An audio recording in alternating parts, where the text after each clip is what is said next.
Yes Raviteja గారికి mic hand over చేస్తున్నాము. And Raviteja గారు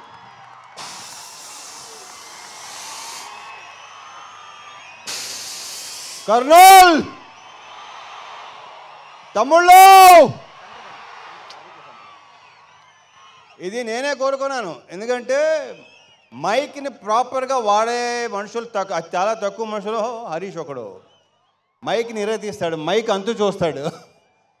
సో నా తర్వాత తను మాట్లాడితేనే బాగుంటుందని అనిపించి నేను ముందు మాట్లాడదామని వచ్చాను. సో ఫస్ట్ ఇందాక మా కేఆర్కే చెప్పినట్టు అందరూ చాలా అన్నీ కోఆపరేట్ చేసుకుంటూ కోఆర్డినేట్ చేసుకుంటూ చాలా మాట్లాడుకుంటూ ఆల్ ది బెస్ట్ కేఆర్కే.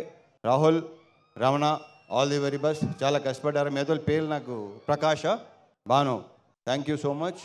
ఇకపోతే మా డిఓపి ఆయనకా బోస్. ఈ సినిమా మీకు ప్రతి బ్లాకు సినిమా అంతా కలర్ఫుల్గా అందంగా లడ్డులాగా ఉంటుంది సినిమా. అది రేపు 14వ తారీఖు సాయంత్రం నుంచి మీరు విట్నెస్ చేయబోతున్నారు. So thank you so much ఆయనకా. ఈ సినిమాలో నేను కానీ భాగ్య కానీ, అఫ్కోర్స్ భాగ్య అందంగానే ఉంటుంది, ఇంకా అందంగా కనిపించింది బికాస్ ఆఫ్ ఆయనకా. నేను కూడా డెఫినెట్గా బాగుంది సినిమా. యాక్షన్ కోఆర్డినేటర్ పృథ్వీ, ఇతను చాలా కామ్గా ఉంటాడు, ఎక్కువ మాట్లాడు. ఒక fight master,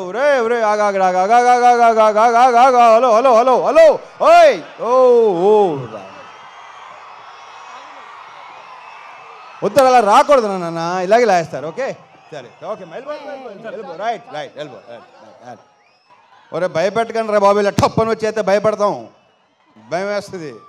and the most beautiful Bhagyashri Borse. ఇప్పటికీ ఊపు వేస్తుంది అందరికీ. ఎలా ఉంది? అదే మా ఫీలింగ్ కూడా అదే. రేపు సినిమాలో అమ్మాయిది కూడా మామూలుగా లేదు, అమ్మాయి డబ్బింగ్ చెప్పింది, చాలా బాగా చేసింది. అది ప్రత్యేకంగా చెప్పగలదు. ఆల్రెడీ ట్రైలర్స్లో, టీజర్స్లో, సాంగ్స్లో మీరు చూసే ఉన్నారు. So wish you all the very very best and a very bright future. Last but not the least Harish Shankar, దగ్గర రా, నువ్వు దగ్గరగా ఉంటేనే బెటర్గా ఉంటుంది అబ్బాయి. నాకు ఏం చెప్పను, ఎన్ని చెప్పను, చెప్తానే ఉన్నాను మొదటి నుంచి. నాకంటే ఎక్కువ తను చెప్పి, మా ఇద్దరు రిలేషన్షిప్ గురించి నాకంటే కూడా తను ఎక్కువ చెప్పాడు. అండ్ తనే బాగా చెప్తాడు కూడా. So thank you so much Harish. ఈ సినిమా కూడా పెద్ద బ్లాక్ బస్టర్ అయ్యి నెక్స్ట్ హ్యాట్రిక్కి దారి తీయాలి. ఎందుకంటే షాక్ పెద్దగా డిసప్పాయింట్ చేసింది కాబట్టి. సో ఈ సినిమా నెక్స్ట్ ఈ శ్రీకారం హ్యాట్రిక్కి శ్రీకారం చుట్టి నెక్స్ట్ కొట్టాలి దాన్ని. Okay and wish you all the very best. అహోరాత్రులు ద మోస్ట్ హార్డ్ వర్కింగ్. అందరూ హార్డ్ వర్క్ చేస్తారు, హరీష్ హార్డ్ వర్కింగ్ వేరు. ఎందుకంటే అన్ని శాఖలు ప్రాపర్గా చేసుకుంటాడు. డైలాగ్స్ కానీ, లిరిక్స్ కానీ, మ్యూజిక్ కానీ, సౌండ్ కానీ, ప్రతిదీ. సో ఇంతకీ నీకేం చెప్తాను. Thank you so much. Bye. ఇది జేకప్ అయినాగా చాలా ఇబ్బందిగా ఉంటుంది. Okay all the very best. 14వ తారీఖు సాయంత్రం నుంచి ఎరగతీయబోతుంది అన్న. మర్చిపోయాను ఇంకో విషయం. యా ఆన్లైన్ బుకింగ్స్ ఓపెన్ అయినాయి తమ్ముళ్ళు.